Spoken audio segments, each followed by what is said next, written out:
I was talking to somebody already. I'm like, the next dance that's coming, I'm sure I can't dance it already because you know. But can't you dance? I can do that one small, you know. Just and that, so far in my entire life, that's the only one I've got. I still don't know how to do Azonto. Are you serious? You know? Alatango? No, that one is too retarded. Okay. Hi guys, welcome again to Nigerian TV. My name is Abisola Alaode. Today we have a special guest in the house. I'm sure a lot of people know who the man sitting by my left hand side. You have to check. You have to check. I have to check. Like that too. Ladies and gentlemen, we have Adekunle Gold in the building. Yay! What's up, guys? I'm happy to be here as one of the editors here. Okay guys, you know this is Nigerian TV. As is our tradition, we ask everyone to invite your friends, your neighbors, your uncles, your aunties, everybody. Tell them Adekunle Gold is in the building. All those questions you want to ask, all those questions, you know, you've seen his videos, you've heard his songs, you've wondered why he's different from everybody out there. This is the time to ask Adekunle Gold those questions. So guys, do not forget, this is Nigerian TV. Ask your friends, everybody that you know that is a fan of Mr. Gold. All you need to do is just tell them he's live at Nigerian TV on Facebook. So, Mr. Gold, thank you, man. Thank you very much for joining us. I'm happy. It's my first time here. I think I deserve a drum roll. Yeah. Guys, thank you for having me. It has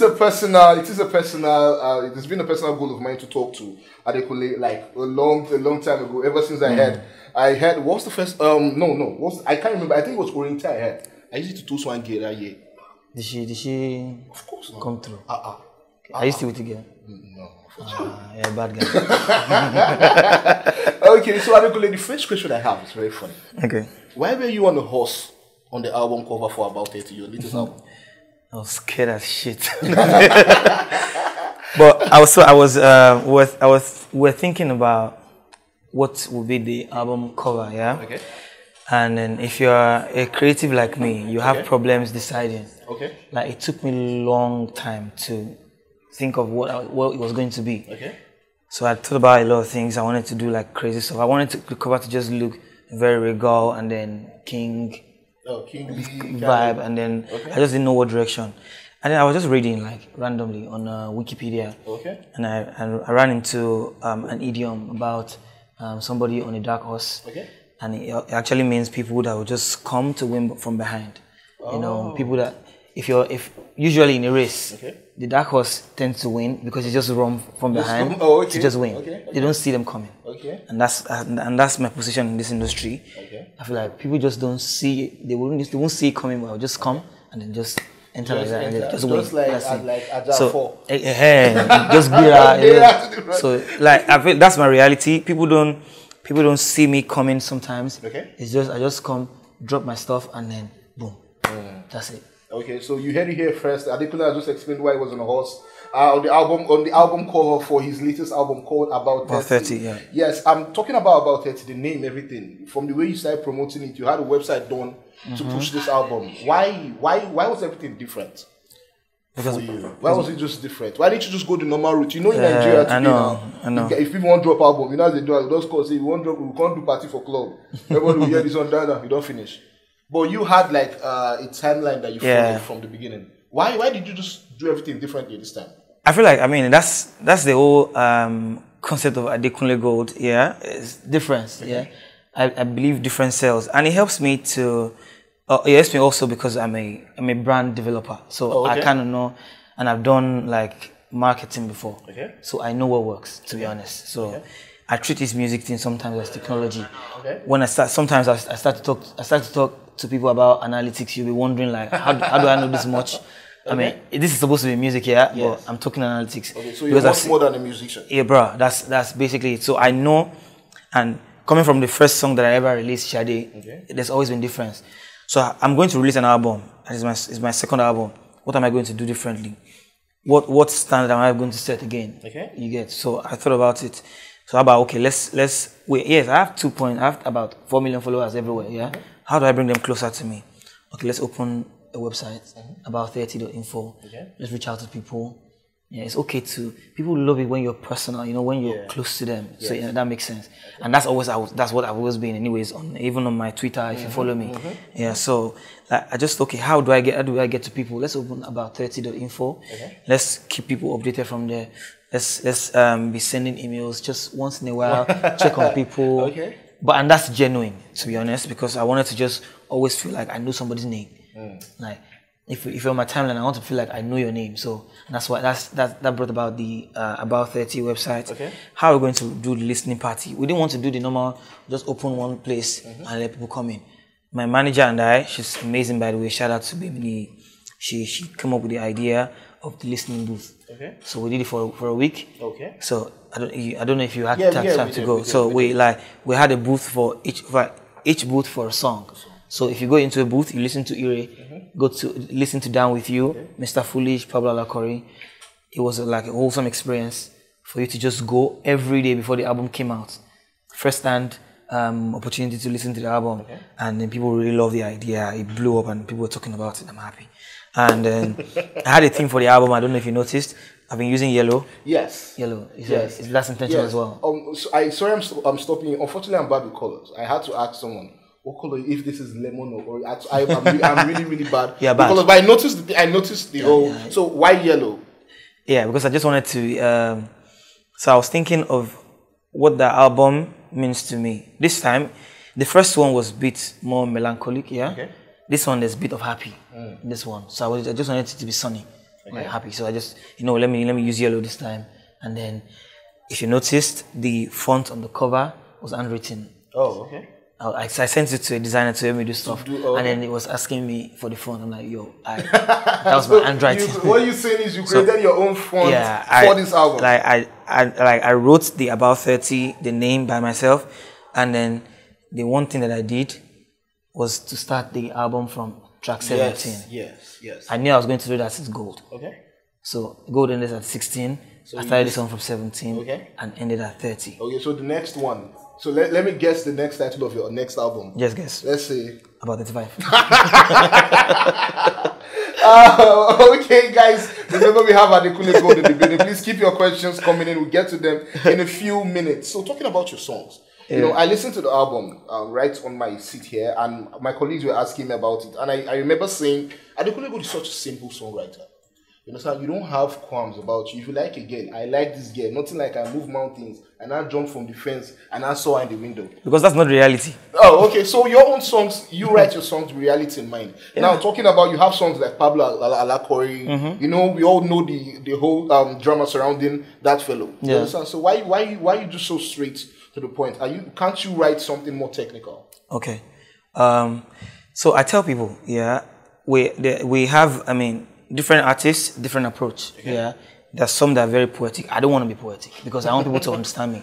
Like, you listen to my music, I want you to understand it easily. I don't need to start waiting for you to decode something. And that's my approach. Don't get me wrong, I can be very deep. I can be very deep because I can be very, very deep. But I just choose to always keep it simple because I want the next person that doesn't even necessarily understand like English that much to just pick the words and just go. Like, woo to the answer is woo to the answer. That's it. So to each his own. I've chosen to do simple music.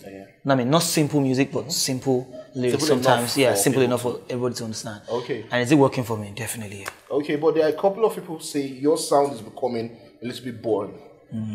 Based on the fact that yours is just simple. So how do you respond to people who say your sound is boring? Well, I think people said that when I released Gold. But then I don't. I'll say this and I'll address it one more time again. You say somebody has their sound, and then you are wondering why they sound the same, quote unquote. It doesn't even make sense to me. So what do you want me to do? You want me to sing pop here, and do high life, and do Apala? Like, I'm creating a journey. I'm talking about something, and it's not just me. It happens everywhere. Listen to the Adeles of this world. Their album has a pattern. You almost think that like it's a continuation of each song. It's intentional. You have a sound, and then you have to follow through. And I do not agree that I sound the same because even if you listen to the album, remember the first album, Ariwoko is different from pickup. Okay. It's different from work. Yes. It's different from gold. Okay. No Salabra is different. On this album, you can't say the same. I mean, it doesn't make sense to say the same thing. Okay. So, yeah, I mean, I feel like people just have the idea of what they want to hear in their head, but that's not necessarily what I want to do. It is my music. Okay. Yeah, you either like it or not. Either you like it or you don't. Yeah. Okay, so do you agree we have a Nigerian sound? Because this is something everyone throws around. You understand that? Okay, man, this guy is different from the Nigerian sound now. The Nigerian sound at the moment is Lebebe. 2 months ago. Yeah, I feel like it changes. It changes. Although Shaku is remaining 0.1%. It's a move now, and we're waiting for the next one. Yeah. Okay, that's what I'm asking for you. For you who pays this much attention to your lyrics, to your sound. Do you think we have any? Is there anything like a Nigerian sound? I don't think so. Okay. I mean, I feel like something just comes up, and then people rush to it, and then it dies. And then another one will be waiting for the next one. I was talking to somebody already. I'm like, the next dance that's coming, I'm sure I can't dance it already because but can't you dance? I can do that one small, just and that, so far in my entire life, that's the only one I've gotten. I still don't know how to do that one too. Are you serious? Alatango? No, that one is too retarded. I can't. Okay, what's up, Galala? I think I used to try that one before. But okay, what? But for everything, we are going to go this list. Oh, yeah, what of Swap? I don't even remember that one. Shelengenko. Mobota. You guys know what? But you don't know Selenge like Bota. It's not possible. But Selenge happened in the past, like way back. I don't remember that one. I can't even remember. But I just knew there was a dance called Selenge. Selenge, one like Shakara. I know the song now. Oh, I don't know. But yeah, like again, like I'm saying, yeah, we have sounds it just come, and then we just jump on it, and then next one comes. There was a pom-pom era, and I think it's gone now. It's so people are holding on to that, but they don't want to go. Well, yeah. So I feel like they just jump on things, and then some of us, I mean me, I'm not about that trend life, because what happens when it finishes, and that's it. Okay. How about creating something fresh that people will bump into? If the likes of Fela didn't create something, what exactly would we be calling our own? If the likes of King Sunny didn't create the juju sound, what exactly would we have? I feel like we just borrow things from everywhere. Azonto came from Ghana, Guara came from somewhere, and people are, we don't necessarily. I don't think we necessarily have a sound, to be honest. Sound. So for you just want to follow the path of the legends now, Fela and the rest of. That's what you've always wanted to do from the beginning. Always. My goal is to be timeless, and that's it. Definitely. You heard it here first again. His goal is to be timeless. Okay. You performed at Abuja recently I think it was a I can't remember, it was a gallery thing. Now, performing for people that don't understand, you sing primarily in Yoruba. Your songs are Yoruba. Performing for audiences that don't, how do you get them to move? Let me add this. I was at Giddy Fest, and I saw you perform. You understand? At the beginning, this is my honest opinion. At the beginning, everybody was like, okay, it's Adekunle Gold. But the talking drum came in, and everybody lost it.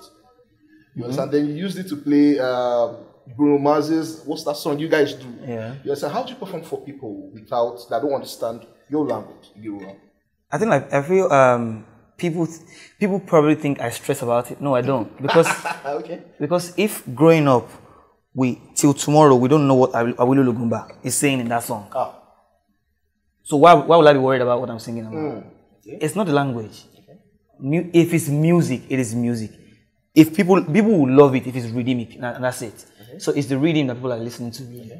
If I love Awilu, I don't know what the heck is saying, but we all dance to it. Why do we dance to it? Because there was some joy. Listening to the music, it wasn't trash, it was good. My music transcends language, that's it. And all nationalities and ages, clearly. Because I performed in, I went to South by Southwest in Austin, Texas, and I performed to like bare white people, just like white people. And you need to see how they were bumping to it, tweeting about it, talking about it. I was singing Ire, at least there's English in my song. There's an appreciable amount of English. And if you understand English in my song, you pretty much understand the song. And that's intentional. For every Yoruba line, there's a translation that's coming. It's coming after. Yeah. But there are some things I can't say. I don't want to say in English. Not because I can't say them, but because they can be sweet. Okay, so translate Oro Shegbede. So it's Oro Shegbede. Shegbede. Yeah, it's just stirred like. It's just an adjective to say it was stirred very well. Okay. You know, that's my favorite line in that song. Partly because I don't know what it means, and I'm Yoruba. You understand? So it explains what you said earlier about the whole thing. So one question: do you think the album culture in this country is dead? I think it's dead. Yes. Because now you've been here. Let's say you've been reigning. Let me use the Niger term. You've been reigning for, let's say, 5-6 years. You know, and you've put out 2 albums in that time. We have people that have been aunties and uncles in this industry that they don't see fit to put out an album. So as an artist, as a musician, in this part of the world, is it dead? I think in their defense, people don't buy albums. I'm being honest. Yeah, I released my album one time, and in literally 10 minutes, it's gone on blogs. Yeah. What is the point? Okay. Tell me, what is the point? Sometimes, whether you give Alaba people your album, they'll put it out anyways. What is the point of going to Nashville, going to LA, New Orleans, to produce good music, and then people just put it out on the blogs like that for free? You paid producers, you cleared the songs. If you use a sample, you've paid for publishing to clear it. And then people are just, we don't have buying music culture in this country, and it's sad. I'm telling you, I'm not going to generalize. I'm just saying, like, most people don't see. Somebody sent me a DM. Okay. Simi, I love your album so much. It's an amazing, about 30. This is like top notch, and showed me how she's been listening with names of blogs in front of each song. I sent you a DM of this. And sent me a DM. Wow. Like, she didn't. In her defense, she didn't see anything wrong about it. Like, you love the song, but then you bought it, you downloaded it illegally. You know what I mean? Like, so it's like, it's in the culture to just not bother. If you can get it on the blog. Somebody tweeted at me asking for like zip download for my own album for free. Wow. You can understand. Like, it's frustrating to think that where you have your own base, that you have the most numbers, they don't buy the album like that. So why do you want to do more when you can just do one single and then that one is going to go out for free anyways? Aside people buying on iTunes and Apple Music, it's going to go out for free. You can bear the brunt of people not buying that one that much. So long it bangs and then you get to club and you can perform your songs, it's fine. It's frustrating putting an album out and then you can't even say maybe, for example, if an international company reaches out to you, like, oh, we love your music, but we need to know your analytics. How many physical copies did you sell? You know, how many digital downloads did you have when you release this album? Because you can't even say for sure because number one, on the street, the album guy does not give like you record. Put it on the list, on the catalog to say you have it somewhere. Is it? You probably could have had like, we could have, a lot of artists can easily go gold in this country. Platinum, but even, but we don't buy this thing. So it's frustrating. I'm guessing that's why. But for some of us, I love albums because even before I became the popular artist, I don't like listening to artists with just by one song. I love projects. I love to listen to, let me understand where this artist is coming from. Because by one song, you can get it wrong. Let me even know the whole project. Let me listen to, I buy albums.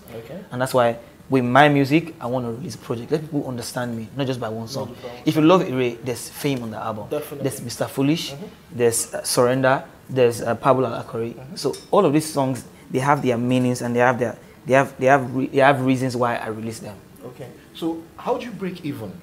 Like, you've talked about the fact that people don't have a buying culture, and we know sometimes that your musicians go out, they perform for shows. We've heard stories, you understand, they don't get paid their full due, or the promoter has half, and they hold half. How do you break even? Like, how does Adekunle Gold make money off his music?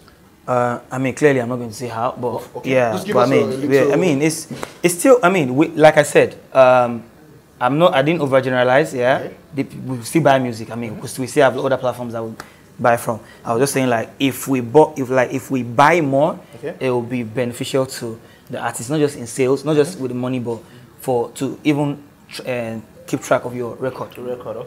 So it's from shows basically, international shows that we sometimes don't even get to announce, and then some private gigs, and streams money, of course. Shout out to everybody that's buying. People that are buying. Shout out to the guys. Okay, so they're keeping you in business. Okay, so talking about this song, your song, you put out, you know, you're getting a knack for releasing powerful emotional songs. You know, you put out Ire, everybody was. One of my colleagues, her daughter is named Ire. You understand? I played this song again this morning. Oh my gosh, you don't allow me rest. Let me ask you, do you think that the song is simple? I think it is simple and straight to the point. Without... No, I don't think so. You don't? Why don't you think so? Hold on. Let's look at the lyrics. So now... Ire, I got the message easily. That's what I'm saying. Yeah, but maybe because I don't know how to rate you, but you're maybe far more intelligent. Okay. But there's depth to the song. Sorry, hold on. It doesn't have to be... I'm far more intelligent. We'll cut this clip and see that. Yeah, there's depth to the song. So the reason behind Ire, if you watch the video, I feel like it pretty much says everything. Ire is my life journey in 4 minutes. Ire is like the summary of the whole album itself. Okay. There was one time I used to worry about what I was going to become in life, and then I was always worrying, and I still worry now about where I'm going to, you know. But you see the picture clear now. Yeah, you can say that. Well, for the song, in the song I said, if I had known that the life I was searching for was already my own, maybe I would have not worried a lot. That's what I didn't say, but I mean that's what's in the song. And then I said, sometimes the mountain I was climbing is nothing but sand. There's depth in there, no? Okay. I mean, I'm giving you an example. And then I'm saying goodness is calling me to come back home. Yes. It's calling me to calm down, be chilled, dream, but don't stress. Okay. You know? Okay. Goodness has prepared a meal for me to come. It's going to throw a party for me to come and not stress about it. Pharrell Williams said in his tweet, and I'll never forget, this tweet changed my life. He said, you're that person already. Okay. Just put yourself in that place. Okay. And that's what Ire is. Okay. So it's not always, because I don't use big words around, I don't throw like some poems around, does not make, you know, there's meaning to every song. Okay. Even for the love songs that there's somebody. Okay. In somebody I said, new things get old. Definitely. I mean, that's my quote. I said, new things get old. No be every shine be gold. What informed the song? I went to London for the first time in 2015, and I was seeing fine girls. And my eyes was just like, no, this is something else. And then I've had conversations with my friends how if you keep falling for the next thing that sweeps your feet, the cycle will never end. So you have a girlfriend right now. Okay. See, I'm going to say this out there. Most times we want our spouses to be the best. Definitely. It doesn't necessarily mean they're the best. Yeah. Just next. Yes. Your girlfriend is probably not the finest. No, she is the finest actually. Yeah, because you want her to be. I can't admit that on live TV. I know. Yeah, you get it. That's exactly the point of the song. You know what I'm saying? Like, it doesn't necessarily mean she's the finest, but we want them to be the finest, and that's the sweetest thing. Yeah. But in reality, it doesn't necessarily mean they're the best at something. Definitely. So, and that I said, somebody go find die. But for my high, nobody find past you. Somebody will have style. But for my mind, nobody fly past you. Somebody will be hot, die. But for my life, nobody hot past you. Because they will never be you.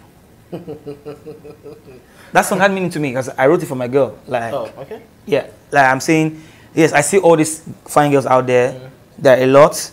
They have everything some things that you don't have, but trust me, they can never be like you. Because you see something different. Definitely. Okay, tell us about fame now. You understand? Because I'm just glad a lot of youths are talking about mental health. You understand? We're talking about it. Most of us don't believe we have these issues. Yeah. But when you hear someone talking about it, as you did in the song and even in the video, you understand? A lot of us are happy. Because we keep hearing people are taking their own lives and all that. So what were the things you wanted to address with fame? It's written in the song, but I just wanted to tell people watching. Okay. I wanted to explain to people that,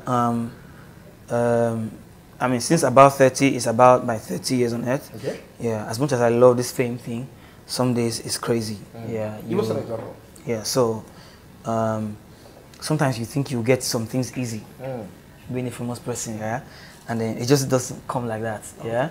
And then I've had friends that we grew up together that ordinarily, if I wasn't famous, with the level that I've gotten in life, forget the fame.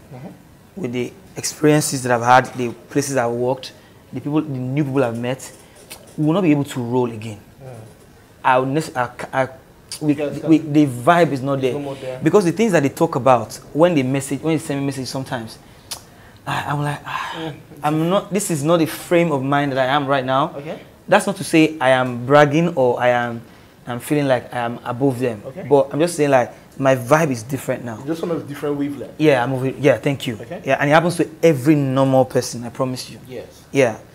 So, but now with fame, it's heightened.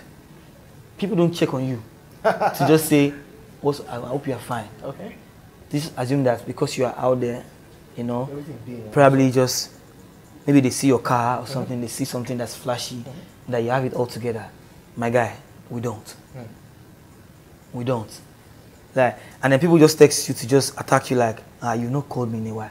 How about you check on me? Why you not call me first?